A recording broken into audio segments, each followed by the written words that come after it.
Welcome. You've splash landed into this Prosecco-laden podcast, straight into the woo-woo pool with the crew of Ohm-g. We're just a simple group of tragically imperfect and highly empathic BFFs, exploring a wide range of atypical topics with humor, grace, and curiosity. This is Ohm-g.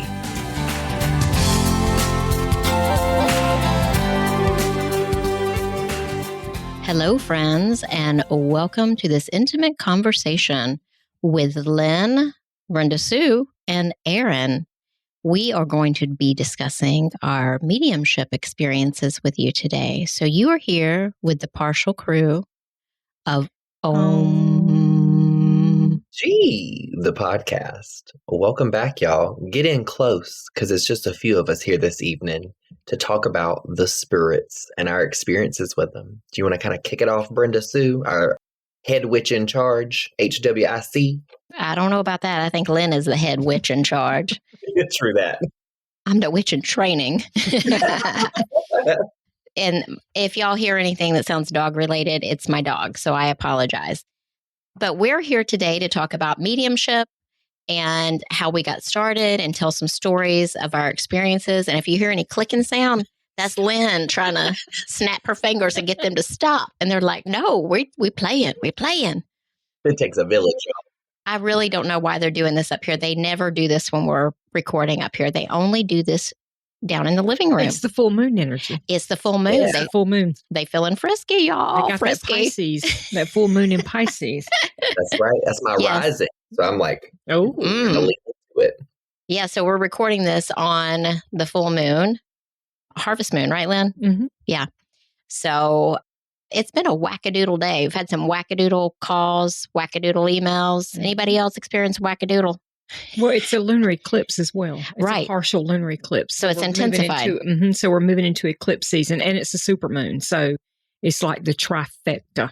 Yeah. Giddy up, y'all. For It's going to real. be a fun time. Yeah, where's Cam when you need her? Right? Yeah. For All real. right. So who wants to start about their experience in the woo? I think Lynn and I have discussed it on a previous episode that we did when it was just the two of us. So Aaron, why don't you tell us and tell everybody listening how you got started in this world, and was there a moment that you were like, oh my God, I am a psychic medium? Or did it just gradually kind of build on itself? Yeah. Please share. Okay, yes. I don't know. That moment still happened. I still feel like a witch in training myself. Growing up, I think I sensed and experienced things and just, like we've all talked about on the podcast before, sort of repressed it and try not to draw attention to it. And you don't know what you don't know. So sometimes I would experience things and just shut it down because I always thought, well, if you're going to invite in the light, you also have to invite in the dark. And that's just not the case. And so growing up, seeing you, Brenda, not even seeing you, I think just being aware that you did this kind of work really, I put you on a pedestal and still do because I just wanted to have that same quote unquote gift, even though I don't like the term gift. I know we've talked about that before too, because we all have that inner wisdom and can tune in with spirit. But so in my adulthood, once we started the podcast and developing my intuition, spirit circles, I would just kind of start doing readings sort of for myself with cards and stuff. And when I had my one-on-one session with Joanna the Healer, that really opened up a lot of stuff for me, I think. And we helped that spirit crossover that was in mine and Christian's house that we talked about before. It was just a knowing then in that moment, my intuition that this was going to be something I was going to start doing. And I didn't know in what capacity. And so the River Willow, the little shop in town that I think I've mentioned before, I went in to just get some cleansing stuff or some crystals here and there. And I am really good. Oh, no. No, it's okay. Did one of them fart? No, they're just over here really, really into each other.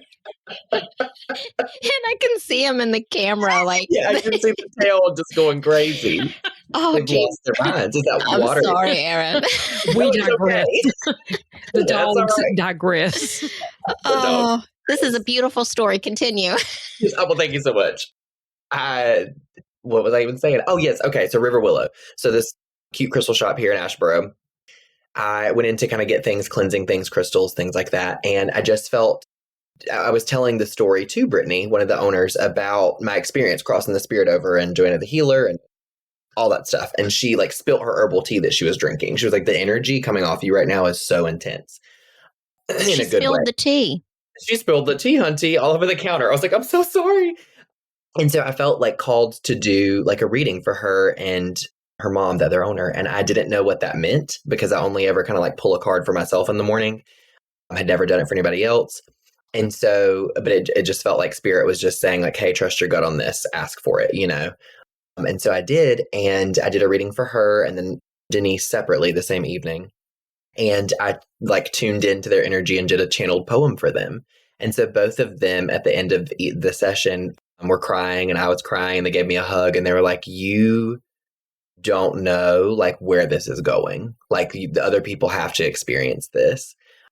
And so they booked me for an event in January and clients started like booking. And my first reading was still, I think, one of the most like resonant with me because it was just so like, what is happening? Like, you know, you like all kinds of things pop in, which I'm sure we'll talk about, but sometimes it'll be like Joanna the Healer recently talked about in her video, like she did a psychic fair once, I think, and a turtle popped up and it was like eating grass and throwing up. And she's like, what? Like, what could this mean? I'm crazy. You know, like what could this have to do with this person? And so she told them that. And she was like, I just lost my pet turtle last week who was having digestive issues and would eat grass and throw up. And so I think just trusting that intuition and that knowing that it doesn't have to make sense to us. We're just the human channel or vessel for the message to come through that's for the greatest and highest good. And so, yeah, I do that for people now, like once a month there. And I've started doing like intuitive development, like energy release workshops that I'm kind of like figuring out what that's kind of all about. It's very different, but also really neat. Yeah, and I so feel like now, that. I feel like that's going to grow and change too. Mm. I don't know if you're going to bring some more of like intuitive development kind of things to the borough. Yeah. But I feel like there's some shifting and changing with that workshop. Like, I feel like you need, like, I'm giving you a reading right now and I need to just shut up. But I feel like it's going to shift and change coming sooner rather than later. Yeah, I'm excited because it was like we just decided to do it one time. Like Brittany had asked about it. And she was like, I think this needs to happen every month if you could fit that in your schedule, which is, I mean, I have like 12 plates all juggling right now at once with my mogul job and everything else going on. But we're doing it and it's like selling out or close to selling out every time. And people are like asking for, so I don't know, I feel very blessed. I feel very like, how is this happening? And I, like Lynn a while back talked about like pulling in magical moments or asking for magical moments throughout your day. And I'm just noticing that I'm having more and more conversations about mediumship and channeling and quote unquote what I do with people that I work with or people at a coffee shop or people in town that have seen my business card. And it's just really like, it's just really incredible. So that's kind of where I'm at right now. I'm just open to whatever happens and wherever this journey spirit wants to lead me down. So I'm excited. Yeah. It's been a year of a lot of growth for you, I think. And that's so exciting. Yeah. And, you know, I was thinking, Lynn, you and I have talked about our experiences and our journey. So do we even need to go into that? Or should we just go into like talking about the things that happen in the room, on the table, whatever? Mm. Yeah, I think most people know our stories. Yeah, I think so too. But can I piggyback off of what Aaron was just talking about? Yeah, absolutely. So, Aaron, when you were just talking about Joanna, I listened to that episode about the turtle. Mm-hmm. That is the hardest thing, but the best thing is to trust it. Because when you hear weird stuff, you kind of question that in your mind. And so I had a girl come in for a healing session a couple months back.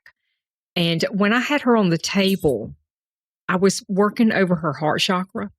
And I heard the jingle called Roto-Rooter. That's the name and away your troubles go down the drain. Yeah. And I was like, oh God, that's a weird thing to hear. Yeah. And so, but I wrote it, I just took a note of it. But as soon as that happened, I saw this golden toilet bowl and I saw it under the bed and I was like, oh my God, what's happening here? And all of a sudden though, I saw the energy from her heart chakra, the or the stagnant energy was draining out and it was going in that toilet and somebody flushed it. And I thought, oh God, here it is. You've really flipped. This is it. You're done. You can't make this shit up, but exactly. And so I get her off the table and I'm talking to her and I start telling her this story and she burst into tears. And I was like, oh my goodness. And I was like, tell me, because if that made you cry, it means something. Right. And she told me that when she was prepubescent, and she had all those feelings that, teenagers get and they don't know how to process. Yeah. When she wasn't dealing with her as well, her mom would sing to her called Roto Rooter, which is hilarious.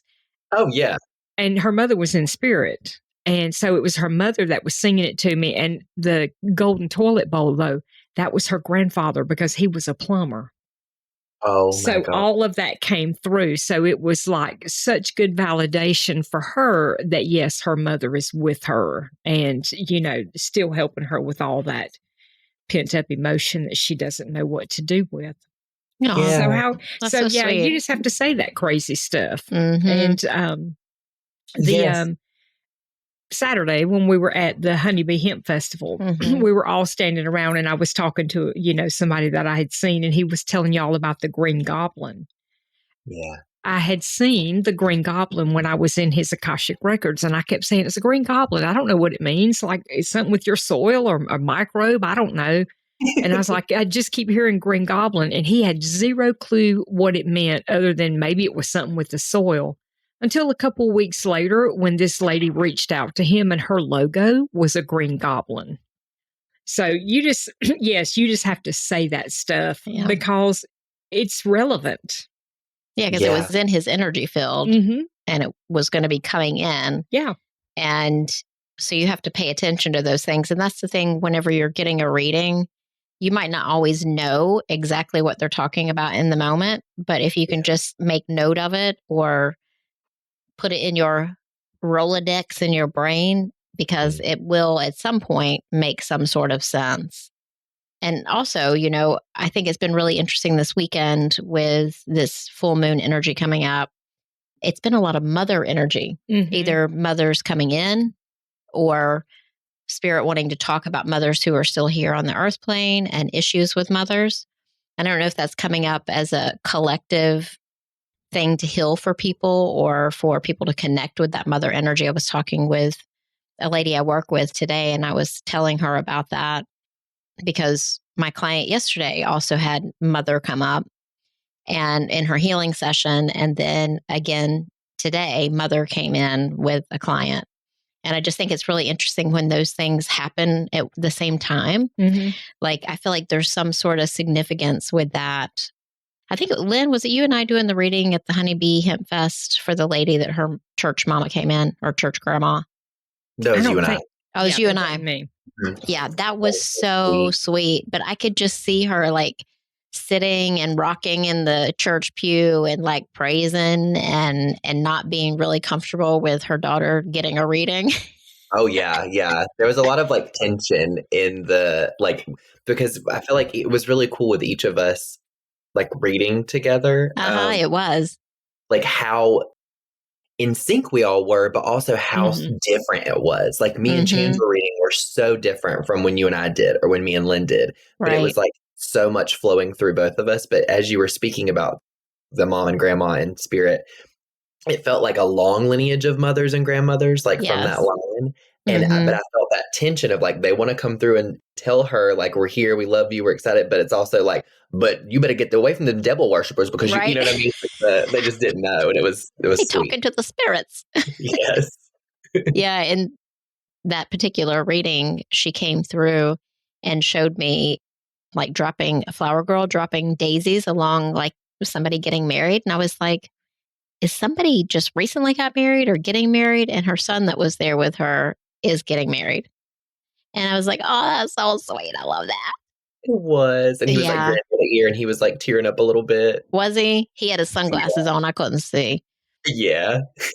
But that was so sweet. And I love it whenever Spirit comes through with messages like that, they see what's coming in the future for you. Like they knew he had just recently gotten engaged and they were just like, here, we're going to be there. Yeah. So I love it when things like that happen. Yeah.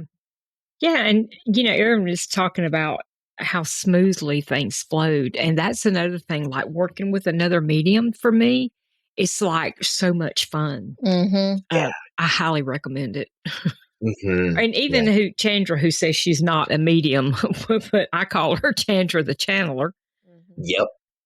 We work so well together. And when you tune in with the person you're working with, it's completely amazing if you'll let us tag team you.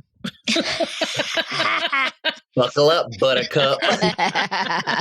You're about to get stuck a medium. That's right. Tag team. It is fun to read together.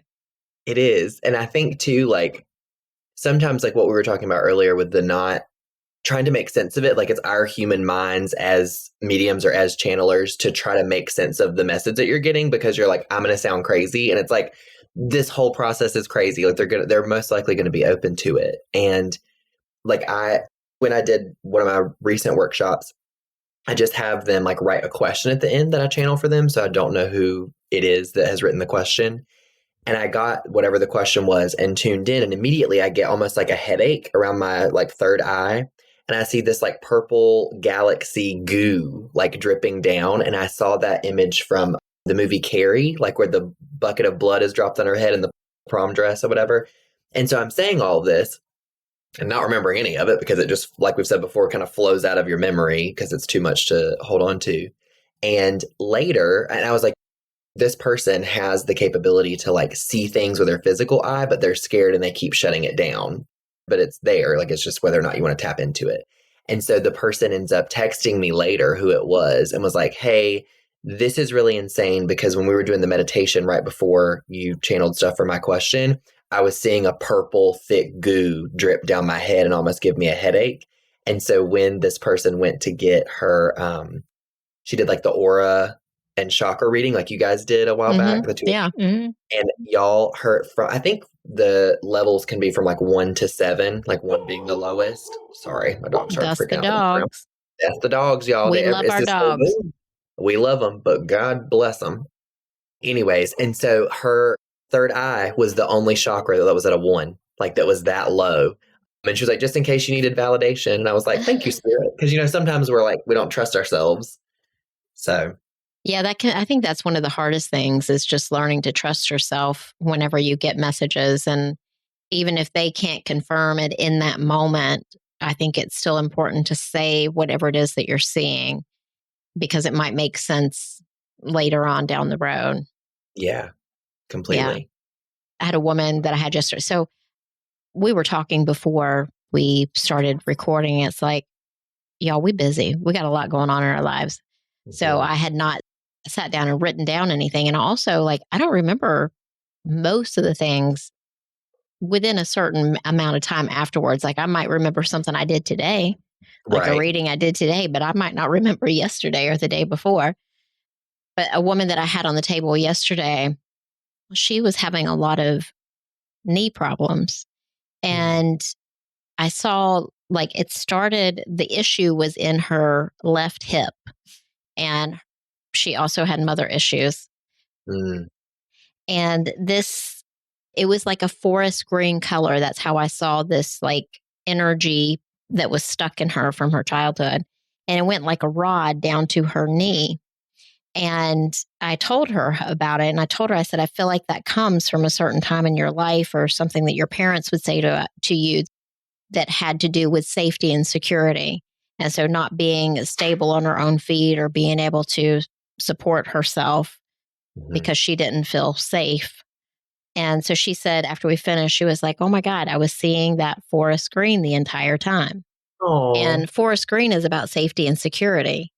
And I felt like it was it's a lot of things, but safety and security was the thing that she was attracted to the most, like of what she could put to that emotion that was living in her body. And I was working really intensely on her left side, only on her left side. And she said, "Why is the right side of my body so cold?" And I was like, "Oh, I don't know. Let me go and balance it out." And so I moved down to her feet and tried to balance out the energy. And then she was fine. It immediately got better because I was pulling in the sunshine down through her crown chakra. So anyway, that was just interesting. Like when clients can connect with what you're seeing, especially in an energy healing session, and then what they're seeing, kind of the same thing, but in a different way. Yeah. But anyway, mother trauma. Yeah. Yeah, truly. And I mean, I think we've talked about this before on the podcast, but I love with the four of us until Cam starts to do sessions for other people, because I see that down the road for her, but carry on, Cam, as you would say. Mm-hmm. But there's no, like, we're just each other's like hype women, like there's no like competition. Like we all have like very specific ways of reading, but like we like enhance that when we get together. And so if y'all listeners have not yet booked an Akashic record reading with Lynn, I really don't know what you're waiting on. I really don't. Because she, like, truly, Lynn, I remember this summer, I think you've done 2 for me before. One when you were like in the chorus with Melissa. Shout out Melissa. And then one this summer when I was going through a lot of stuff, and I asked what felt like kind of a specific question, but it almost was like I was expecting my Akashic records to give you kind of a vague answer, if that makes sense. And so I was like, I'm always in these specific moments feeling this heaviness in my chest. And it's like a loneliness is the only way I know to describe it. And you came through and we're talking about how, or spirit, my ancestors, all these people came through the Akashic records, that it's because I've decided to walk this path and that I've accepted that will mean that a lot of my blood family will not come along with me on this path.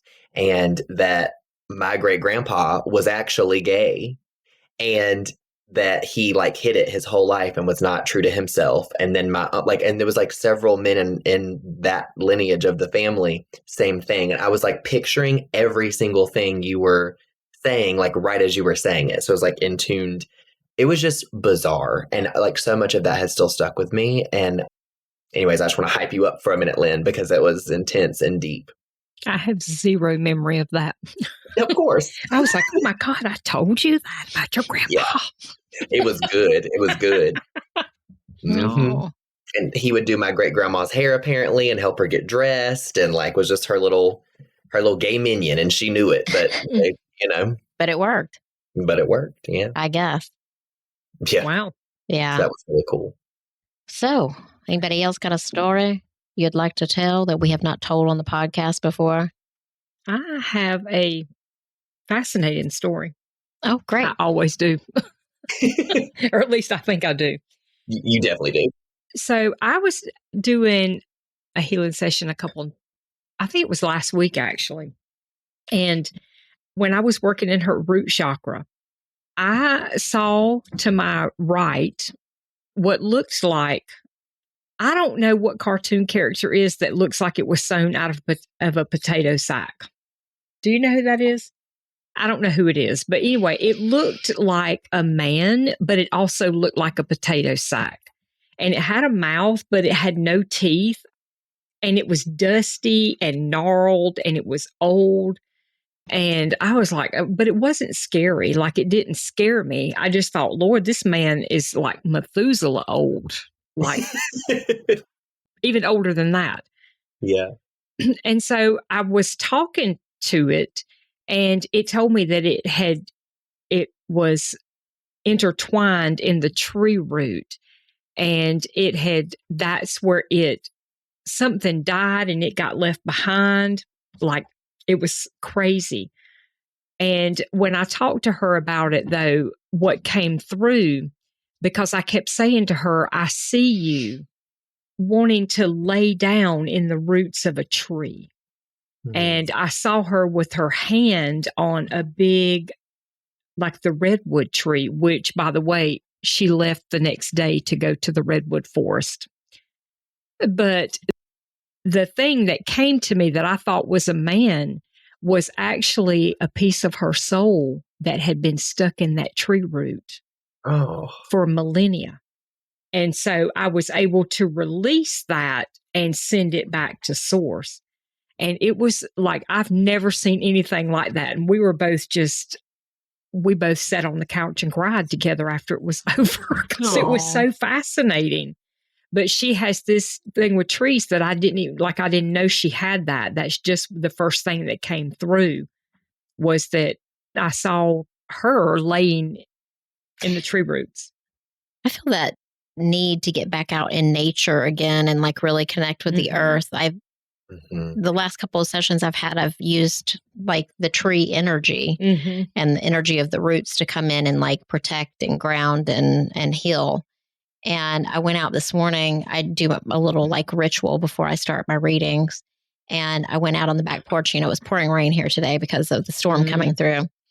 And I just called on Mother Nature and the rain and the earth and the trees and the air. And like, I just felt so connected to that today. Yeah. And have been recently, and feel like clients are coming in and they're like connecting with that energy as well. Yeah. So I think it's time for us to connect with the Mother Nature. Mama and Gaia. Let her heal us and us heal her too. That's so cool that you both were talking about, because I did a session on Friday for a friend, and it was her first Reiki session ever. And there were roots coming up from her feet and like really grounding her at her root chakra, like at the center, and that dark forest green. And I think it's just related to that mother and your energy for the collective. I think we need it. As chaotic as everything is, like we need that energy right now to ground us all and connect us back to the earth and to the heavens. I feel like it's like a connecting point from below and above right now to like keep us anchored and not spin out of control. Yeah. Because I'm spinning. Spinning. Call her a washing machine. Right. You're on cycle. I think, I know we need to wrap up soon, but maybe in a future episode, I was listening to a podcast recently called The Witches of Southern Light. It's really interesting and talks about all different kinds of witchcraft and magic. But in it, they were talking about being a quote unquote witch or a quote unquote medium or a psychic or whatever in a really small town, which all three of us are in very different towns. How being open to that helps a lot of like spirits or energy be like, oh, here, she can see me, right? And kind of like attracts or gravitate towards you or your house or your energy or whatever. And I was like, oh, that makes so much sense. Because since I've started doing this, I see so many more things in my house or around my house. And I feel like that could be another cool conversation that we have. For sure. Because Lynn lives in the haunted house. So there you go. That's right. Yes. All right. Well, I feel like we can do this again and again and again and again. And maybe I should like write down my stories instead of just forgetting them. Yeah. Same here. Yeah. It is funny how that works, where it just like, it's gone. Like you don't need to hold it in your brain space because it belongs to somebody else. So you just don't remember. And I think we should all start writing down some of these stories or recording them in some way, voice memos or something that we save for maybe a future book or story, a writing. Oh, yeah. Aaron, the writer. Tales from the table. Ooh, Tales from the Table. I like that. Tales from the Crypt. Crypt keeper.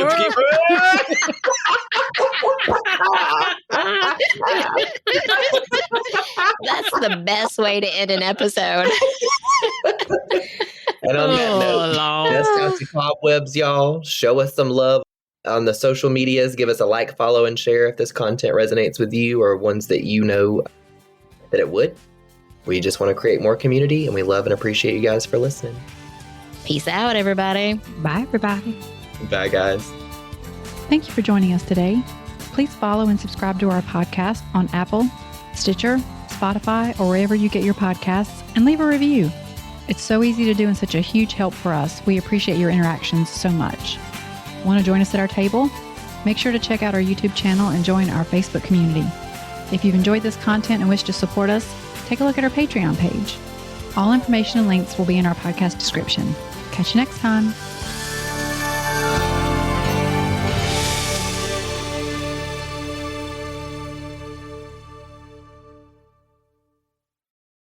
This podcast is part of the Sound Advice FM network.